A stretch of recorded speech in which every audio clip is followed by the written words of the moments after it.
Hello, I am back with another shareholder letter of Amazon.com.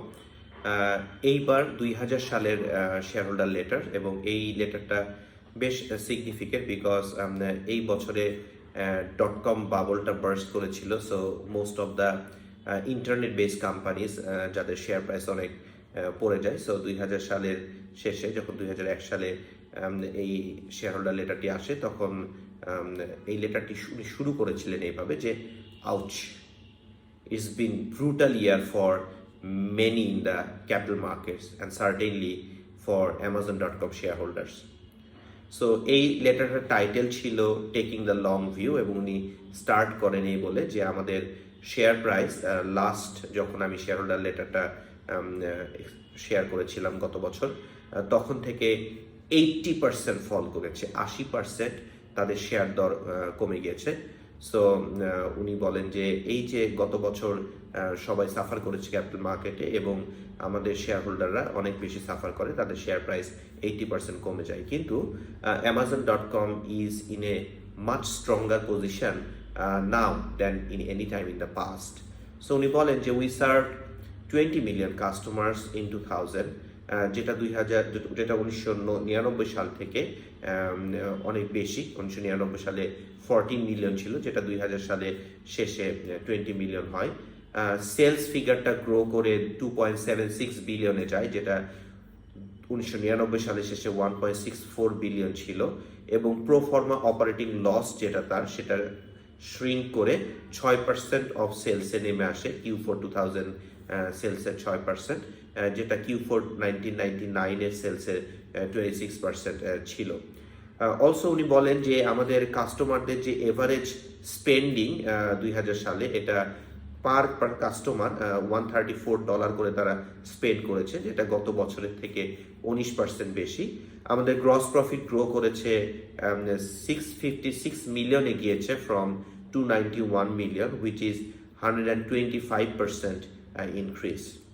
So উনি বলেন আমরা বছর শেষ করেছি 2000 সালে ক্যাশ এবং মার্কেটেবল সিকিউরিটিজ, যেটার স্টক পজিশনটা হচ্ছে $1.1 বিলিয়ন। এটা $706 মিলিয়ন থেকে 1.1 বিলিয়নে গিয়েছে। অবভিয়াসলি ইটস কার্টিসি টু 2000 ইয়ারে একটা ইউরো কনভার্ট ফাইন্যান্সিং হয়েছিল, সেই ফাইন্যান্সিং এর কারণে তাদের ক্যাশ ব্যালেন্সটা গত বছর চেয়ে বেড়ে গিয়েছে। সো প্রশ্ন হলো যে আমাদের তো আগের থেকে বিজনেস সব কিছু ভালো, so if the company is better position today then it was a year ago, প্রশ্ন হচ্ছে শেয়ার প্রাইস কেন এত পড়ে গেল? সো তখন উনি এটার উত্তর দিতে গিয়ে Benjamin Graham, the father of value investing, তার একটি উক্তি উনি শেয়ার করেন, সেটা হচ্ছে যে in the short term the stock market is a voting machine, but in the long term it's a waiting machine. So clearly উনি বলছেন যে গত বছরে যখন .com বাবলটা হয়েছিল তখন lot of voting were going on, but কোনো ওয়েটিং ছিল না। আমরা এমন একটা company, we want to be weighted over time, so we want to be weighted over time in the long term. So in the long term আমাদের we have our heads down, we will work hard and we will work to build a heavier and heavier company. So you do not want to be voted, so আমরা short term price performance বা stock মার্কেটের performance নিয়ে bother না, আমরা আমাদের কাজটা করে যাব, আমাদের কোম্পানিটাকে আমরা আরো বড় করব। এই জন্য উনি বলেছেন যে we will continue to make bold bets. অনেক বেটস আমরা নিব যেগুলো ভালো করবে, আবার অনেক বেটস নিব যেগুলো আমরা খারাপ করবে। যেমন we invest in digital and wireless technologies, we also invest in smaller companies like living.com and pets.com. এই living.com এবং pets.com দুটাতেই আমরা টাকা হারিয়েছি, দুইটাতেই আমাদের অপারেশন গত বছর আমরা শাটডাউন করেছি। সো আমরা significant shareholders of this two businesses, আমরা যে বোল্ড ডিসিশনটা নিয়েছিলাম সেটা ওয়ার্ক করে নাই, এই কারণে আমরা দুইটা বিজনেসে সিগনিফিকেন্ট লসও করেছি। সো জেফ বেজোস বলেন যে online selling relative to traditional retailing is a scale business characterized by very high fixed cost but very low variable cost. So যখন আপনার ফিক্সড কস্ট অনেক বেশি হয় এবং আপনার ভেরিয়েবল কস্ট অনেক কম হয়, সো তখন আপনার বিজনেসের স্কেলটা অনেক বাড়াইতে হয়। সো বিজনেসের স্কেলটা যদি অনেক বেড়ে না যায় তাহলে বিজনেসের সফলতা এখানে আসে না।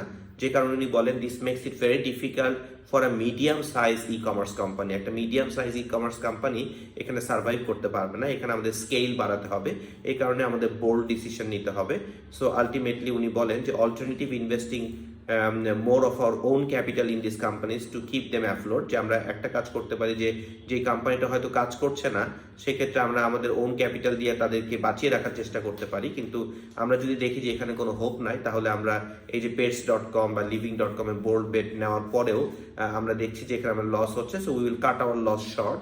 আমরা অল্প লসে আমাদের বিজনেসটা বন্ধ করে দিব এবং আমরা এরকম আরও অনেক বোল্ড বেট নিব। Many of them will work out and many of them will not. এর পরের সেগমেন্টে উনি কথা বলেন ফিউচার নিয়ে। The heading was real estate doesn't obey Moore's law. So উনি বলেন যে let's move to the future. So why should you be optimistic about the future of e commerce and the future of Amazon.com? So উনি বলেন যে price performance of processing power is doubling every 18 months, যেটা মোরস ল উনি বলেছেন। Price performance of disk space is doubling every 12 months. Price performance of bandwidth is doubling about in 9 months. So given the last doubling rate, Amazon.com will be able to use 60 times as much bandwidth per customer 5 years from now while holding our bandwidth cost per customer constant. So আমরা আমাদের bandwidth cost per customer same রেখে 5 বছর পরে 60 times more আমাদের bandwidth পার customer serve করতে পারবো, যে কারণে আমাদের যত স্কেল বড় হবে তত আমরা বেনিফিটেড হব। উনি আরও বলেন in the physical world retailers will continue to use technology, তারা টেকনোলজি ইউজ করবে কস্টটাকে কমানোর জন্য। বাট আমরাও টেকনোলজি ইউজ করব, কিন্তু আমরা টেকনোলজি ইউজ করে we will transform our customer experience. এতে কি হবে, আমাদের কস্টও কমবেই, but we will have bigger effect that will be using our technology to drive adoption and revenue.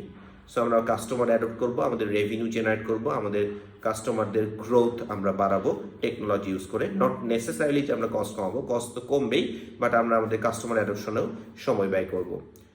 So উনি লাস্টে বলেন যে the year 2001 will be an important one in our development. আমরা 2000 সালের ফোর্থ কোয়ার্টার নাগাদ আমাদের অপারেটিং প্রফিটটা পজিটিভে আনতে চাই। সো আমাদের proforma operating profit in the fourth quarter আমাদের গোলটা হচ্ছে যেটা পজিটিভে আনা, এবং আমরা continue to have the focus and execution to do that.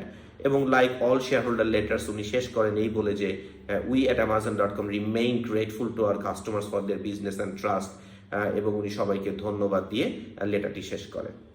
So এই লেটারটিতে আমরা দেখলাম যে একটা কোম্পানি তার আগের বছরগুলো থেকে অনেক ভালো করছে, কিন্তু অনেক ভালো করা সত্ত্বেও যেহেতু স্টক মার্কেটে একটা বাবল হয়ে গিয়েছিল, সেখান থেকে বাবলটা বার্স্ট করেছে। সো ইট ক্যান হ্যাপেন যে একটা কোম্পানির পারফরমেন্স খুব ভালো হচ্ছে কিন্তু স্টক প্রাইসেস ক্রমাগত ডাউন হচ্ছে, can go down in the short term. But বিজনেসটা যদি ওভার টাইম অনেক ভালো করে তাহলে সেক্ষেত্রে দেখা যাবে যে বেঞ্জামিন গ্রাহামের যে উক্তিটা, in the long term the stock market is a weighing machine, but in the short term it's a voting machine. So এটা বলে আমি শেষ করছি। সো আপনাদের সবাইকে ধন্যবাদ ফর ভিডিওটি দেখার জন্য। Thank you.